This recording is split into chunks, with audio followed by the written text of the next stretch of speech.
So আমার full tank তেলে 208 বাইকের কোনো কিছু প্রয়োজন পড়লে প্রথম দৌড়টা দিয়ে হচ্ছিল মিরপুরে। আর থ্রটল কেবল কত? থ্রটল কেবল কত দিমু কত এটা গো? তো কার্বন দিয়ে বানাইছে নাকি সব? আচ্ছা বরাবর 400 টাকা সব মিলে টাকাটা জলেই গেছে মোস্টলি। তো যেখানটা থেকে আমি এই চেঞ্জেসগুলো করছি আপনারা চালিয়ে যেতে পারেন।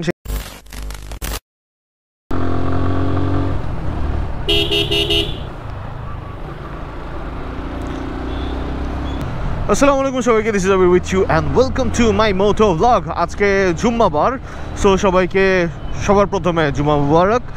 আর সিন হচ্ছে আজকে আমি একটু যাচ্ছি হলো মিরপুরে, অ্যান্ড মিরপুরে আমার প্রায়শই যাওয়া হয় আমার স্কারলেটকে নিয়ে, অ্যান্ড আপনারাও সেটা দেখেন, আপনাদেরকে দেখাইতেও ভালো লাগে। তো আজকে কেন হঠাৎ করে মিরপুরে যাচ্ছি সেইটা আই থিঙ্ক জানার আগে আপনাদের কি হাল সেটা জানা উচিত। আপনাদের কি অবস্থা, ভালো আছেন? সো বাইকের বেশ কিছু মডিফিকেশন রিলেটেড কাজ আছে, মানে কসমেটিক মডিফিকেশন। যদিও যদি কসমেটিক মডিফিকেশনের বলতে কি বুঝাই সেটা বলি তাহলে বলবো যে বেশ কিছু স্ক্র্যাচ পড়ে গেছে। সো আমি ভাবতেছি যে আমার স্কারলেটে একটু ডিফারেন্ট কালারের স্টিকারিং করব। তো এটা যেমন একটা মডিফিকেশন। আর এছাড়াও কিছু পার্টসপাতি চেঞ্জের ব্যাপার স্যাপার আছে, কিছু এর মাঝখানে করছি। যেমন কিনা আমার সামনের স্প্রকেটটা অলরেডি আমি চেঞ্জ করে ফেলছি, জিলানিকে বলছিলাম নিয়ে আসার জন্য, জিলানি নিয়ে আসছিল, পরে আমি এলাকার থেকেই সেটা চেঞ্জ করে নিছি। কিন্তু শুধু স্প্রকেট না, আরও বেশ কিছু কাজ কারবার আছে যেগুলা কিনা নতুন একটা 1 বছরের বাইক হিসাবে করতে ইচ্ছা করে না, তারপর এগুলো সামনে চলে আসছে, কিছু করার নাই।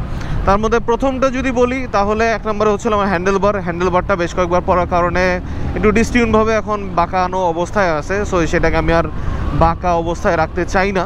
সো আমি চাই যে এটা মোটামুটি ঠিকঠাকভাবে সোজা হয়ে যাক। আর আমার তেল শেষ, 207 দেখি 208 পর্যন্ত যায় কিনা। হ্যাঁ, 208 কিলোমিটার গেল আর কি। সো আমার ফুল ট্যাঙ্ক তেলে 208 কিলোমিটার যেতেছে এখন। সো বুঝতেই পারতেছেন তেলের টিউনিংয়ের ব্যাপার স্যাপার আছে, এগুলোও ঠিক করতে হবে। যেই জিনিসগুলো চেঞ্জ করা লাগবে, 1 নম্বর তো বললাম হ্যান্ডেলবারটা অ্যালাইনমেন্ট হয়তো বা ছুটে গেছে। 2 নম্বর হচ্ছে আমার থ্রটল কেবলটা শর্ট হয়ে গেছে। হ্যাঁ, এটা কোনো ইলেকট্রিক কেবল না, কিন্তু তারপর এটা শর্ট হয়, মানে যে কোনো এক সাইডে ঘাড় ঘুরাইলে পরে সেটা মানে রেভ বাড়ায় দেয়, অটোমেটিকলি থ্রটল বাড়ায় দেয়। সো এই সিনটা হচ্ছে, থ্রটল কেবলটা চেঞ্জ করতে হবে। তারপর স্টিকারিংয়ের যে ব্যাপারটা বললাম, এখানে একটা কাহিনী হয়েছে বেসিক্যালি। সো বেশ কিছু মানে লাস্ট পড়া থেকে শুরু করে বা লাস্ট কয়েক মাস ধরে আমার স্কারলেটের মানে রাশি ভালো যাচ্ছে না, যে একের পর এক ঠুয়া খাইতেছি, নয় পড়ে যেতেছি, মানে বিনা কারণে সব কিছুই হচ্ছে। গতকালকে যেমন এক বাস আমার বিশাল বড় একটা চাপ মারছে, মানে চাপ মেরে আমি অলমোস্ট লাইক একটা হাইসের ভিতরে ঢুকে যেতেছিলাম, মানে আমার লিটারেলি লাগায় চাপটা দিছে। ভাগ্য ভালো সাইডে আমার পিলিয়ন হেলমেটটা আমি ঝুলা রাখছিলাম বলে মেইনলি যেই চাপটা আছে বা প্রেশারটা আছে গাড়ির, সেইটা আমার হেলমেটের উপর দিয়ে গেছে। সো বাইকে একদম যে ড্যামেজ হয়নি তা না, কিন্তু ওই গ্র্যাব রেলের ওইখান থেকে কালার উঠে গেছে, আরও কিছু সিনটিন আছে আর কি। সো এই কিছু ব্যাপার ট্যাপার। আর আমিও ভাবতেছিলাম কিছু কসমেটিক চেঞ্জ করা উচিত, 1 বছর মোটামুটি হয়ে গেছে, স্ক্র্যাচ মোটামুটি ভালোই পড়ছে। সো সেই অনুযায়ী করা যায় গাড়িতে কিছু কাজ। সো এই সমস্ত কিছুর সাথে কিছু আগডুম খরচও আছে যেগুলো হয়তো বা আননেসেসারি, সেগুলোও করব আজকে। তো দেখা যাক কেমনি কি হয়। এখন সিন যেটা হচ্ছে, মিরপুরে জিনিসপত্রের দাম একটু বেশি স্লাইডলি, কিন্তু আমার ওই যে বংশালে গিয়ে জ্যাম ঠেলা এগুলো পছন্দ না। সো যার কারণে আমি হয়তো মিরপুরে আসি। হ্যাঁ আমি জানি হয়তো 5 টাকার জিনিস 5.5 টাকা বা 6 টাকাও রাখে, বংশালে গেলে হয়তো বা 5 টাকার যে জিনিসটা আছে ওটা 4 টাকায় পাওয়া যায়। বাট হ্যাঁ, মিরপুরের প্রাইসিংটা কিন্তু কম্পেয়ার টু আদার এরিয়া মোটামুটি ভালো আছে। মানে অন্যান্য জায়গাতে লোকাল বা অন্যান্য জায়গাতে দেখা যায় 5 টাকার জিনিসের দাম 8 টাকা 7 টাকা বিক্রি করে। সো মিরপুরে ওটা 5 টাকা 5.5 টাকা এরকম, মানে আমি রাফলি আইডিয়ার জন্য জাস্ট বলতেছি। এই কারণে আমি প্রথমেই বাইকের কোনো কিছু প্রয়োজন পড়লে প্রথম দৌড়টা দিয়ে হচ্ছিল মিরপুরে। যদি মিরপুরে কোনো সলভ না পাই সেই ক্ষেত্রে আমি একবারই চলে যাই সুজুকি সার্ভিস সেন্টারে, যে হ্যাঁ ওইখানে অ্যাটলিস্ট অথেন্টিক জিনিসটা পাবো। প্রাইস হ্যাঁ 5 টাকার জিনিস অবভিয়াসলি তারা 11 টাকা নেবে, এটাই উদ্দেশ্য হচ্ছিল সায়েন্স। আজকে মিরপুর 10-এর এই যাত্রাপথে আমার যাত্রা সঙ্গী হচ্ছে আমার বন্ধু হাসান বন্ধু, সে হাই। আর এখানে কি অটো রিক্সার জ্যাম, বাও। সো আমরা চলে এসেছি মিরপুর 10 নম্বরের বাইক পথে। আর যাই আগে ইরমাতে যাই, ইরমাতে গিয়ে দেখি হ্যান্ডেল বারটা আসেনি। সুস্থ ও সুন্দর একটি জায়গাতে। ও আচ্ছা, ওই যে আমি বললাম না যে আমার থ্রটল কেবল শর্ট হয়েছে, সি এই যে বাদিকে করলে থ্রটল অটোমেটিক বেড়ে যেতেছে। So this is throttle sorting. এখন আমাকে যেটা করতে হবে, থ্রটল কেবল কিনতে হবে, হ্যান্ডেল বার কিনতে হবে। জিক্সার মনোটনের হ্যান্ডেল বার আছে কত করে? আর থ্রটল কেবল কত? থ্রটল কেবল কত? 450। So here is the throttle cable আর হ্যান্ডেল বার। টোটাল যাচ্ছে হচ্ছে, এটা প্রাইস নিছে, থ্রটল কেবলের প্রাইস হলো 450, হ্যান্ডেল বার হচ্ছে হলো 850, টোটাল 1300 টাকা যাচ্ছে। সো টোটাল 1300 টাকা। মালপত্র তো কিনলাম, কিন্তু এখন এই যে স্টিকার মডিফিকেশন যেটা, সেটা করার জন্য আমাদের যেতে হবে এই গলিতে, তার মানে ইরমার জাস্ট পরের যে গলিটা আছে এটাতে। তো আমার তেলও নেওয়া লাগবে। স্টিকারটা করে, ওরে খাইছে রে, গেছিলাম এখনই। তো স্টিকারটা করে আমাকে আরও কিছু জিনিসপত্র কেনা টেনা লাগবে। আচ্ছা, আগে স্টিকারটা করি, দেখি স্টিকারটা করা যায় কিনা। লাল কি কি আছে? এই পার্টটা শুধু। লালটা কোন লালটা?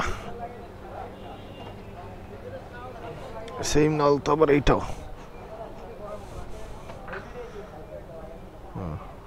এটা অরেঞ্জ। ছাপড়ি ছাপড়ি লাগবো নাকি আবার? শুধু এই যে এতটুকু, এইটা আর এই দুই গ্র্যাব রেল। না ওইটা না, লালটা বেশি হাইপার লাগতেছে, কালোর মধ্যে দেখতো। ল না, ওইটাও ল।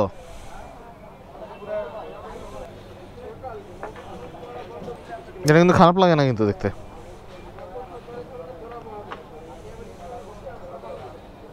খালি এইটুক আর দুই গ্র্যাব রেল। কত করবো এটা দিয়ে যদি করি?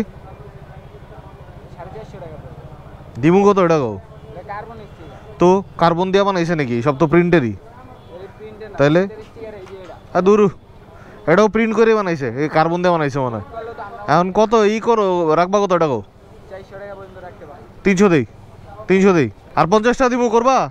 এখন তুই বলতে তাহলে এই যে একটু একটু করতে, একটু সব বুঝছো, এই যে এই পর্যন্ত রান দিবা, এখান থেকে এই পর্যন্ত রান দিবা, এখান থেকে এই পর্যন্ত দেই যে বিট বরাবর কত?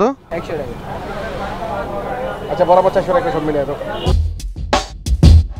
তো মোটামুটি 400 টাকার কথাবার্তায় ফাইনাল করে আমরা স্টিকার করা শুরু করে দিলাম। এই যে কাজ চলতেছেও, সামনের পার্টটা কিন্তু ভালোই লাগতেছে, আর মিড পার্টটাও খারাপ না, কিন্তু কাহিনী হ্যাজ।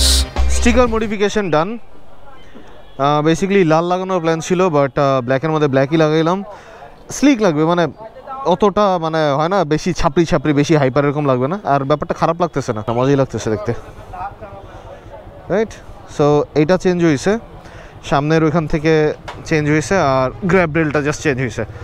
সো এইবার আমাদের কাজ হচ্ছে হ্যান্ডেল বার চেঞ্জ করা, থ্রটল কেবল চেঞ্জ করা, আরও কিছু ছোটোখাটো জিনিস আছে করতে হবে, দেখি করে ফেলবো এখনই।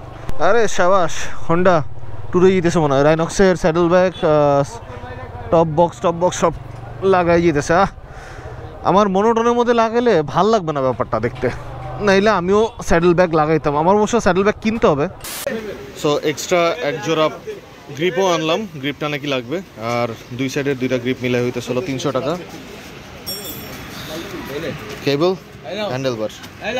সো এটা এখন চেঞ্জের জন্য ওই যে ওই সাইডে স্কারলেটকে ধরে ফেলছে, আর এখানে মোটামুটি একটু লাইট আছে। সি স্টিকার অতটা হাইলাইট ভাবে বোঝা যায় না।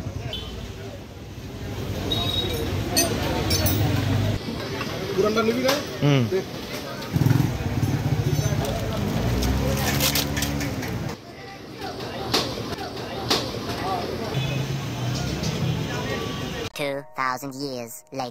Already is ready, handle bar নতুন চেঞ্জ হয়ে গেছে। সো মোটামুটি কাজ সব ডান। আর আজকের ব্লগটা আজকে এখন শেষ হয় না, কালকে শেষ হবে। This is day 2। So scene যেটা হচ্ছে, স্টিকারিং এর কথা যদি বলি তাহলে খুবই জঘন্য লেভেলের স্টিকারিং হয়েছে, ঠিক আছে? রাতের বেলাতে আপনারা যারাই গাড়িতে স্টিকারিং করতে চাবেন, স্টিকার মডিফিকেশান করতে চাবেন, রাতের বেলা যাবেন অ্যাটলিস্ট, আর যাই করেন, কারণ স্টিকারের কোয়ালিটি ফার্স্ট অফ অল খুব বাজে। যদিও খুব একটা বেশি টাকা যায় না, বাট তারপরও যে টাকাটা গেছে দ্যাটস আ হার্ড অন মানি। তো টাকাটা জলেই গেছে মোস্টলি, কারণ স্টিকার যা করা হয়েছে সামনেরটা মোটামুটি হয়েছে, তাও এই যে এখান থেকে উঠে উঠে যাচ্ছে। বাট সবথেকে জঘন্য পার্ট, এটা কিন্তু গতকালকে রাতে আমি বুঝতেই পারি নাই এই স্টিকারটা কি, এটা কি টানার কারণে হয়েছে না কি রাতের অন্ধকারের কারণে এই ব্যাপারটা পুরোটা বোঝাই যায়নি, যেহেতু ব্ল্যাক কালার স্টিকার ছিল।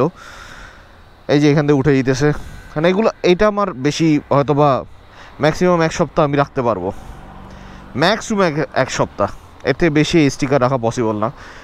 গ্র্যাব রেলটা মোটামুটি আছে, ঠিক আছে, গ্র্যাব রেল নিয়ে অতটা কোনো নাই, কিন্তু স্টিকারটা খুব বাজে হয়েছে। বেসিক্যালি ইট ওয়াজ কার্বন, মানে কার্বন টেক্সচার, নট কার্বন টেক্সচারের স্টিকার ছিল।